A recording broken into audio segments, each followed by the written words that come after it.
Hi friends, welcome to cine family to TV serial beautiful జోడీ Arya and అను.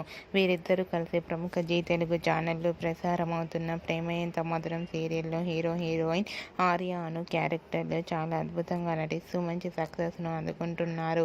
ఆర్య అను జోడీకి విపరీతమైన fan following పెరిగిపోతుంది. వీరిద్దరి updates బయటకు రాగానే మంచి మంచి కామెంట్స్ పెడుతుంటారు తమ అభిమానులంతా. అయితే రీసెంట్గా ప్రేమ ఎంత మధురం సీరియల్ హీరో హీరోయిన్ ఆర్య అను షూటింగ్ లొకేషన్ లేటెస్ట్ ఫొటోస్ను షేర్ చేశారు. ఆ ఫొటోస్లో ఆర్య అను షూటింగ్లో పాల్గొంటూ చాలా సరదాగా కనిపించారు. ఆ ఫొటోస్ చూసిన వారంతా బ్యూటిఫుల్ అండ్ లవ్లీ జోడీ అంటూ కామెంట్స్ పెడుతున్నారు. మీకు కూడా ఆర్య అను షూటింగ్ లొకేషన్ లేటెస్ట్ ఫొటోస్ మీకు నచ్చినట్లయితే మీ అభిప్రాయాన్ని మీ కామెంట్ రూపంలో తెలియజేస్తూ లైక్ చేయండి, షేర్ చేయండి. మరిన్ని ఇంట్రెస్టింగ్ అండ్ లేటెస్ట్ అప్డేట్స్ కోసం మా సినీ ఫ్యామిలీ 2 ఛానల్ని సబ్స్క్రైబ్ చేసుకోండి.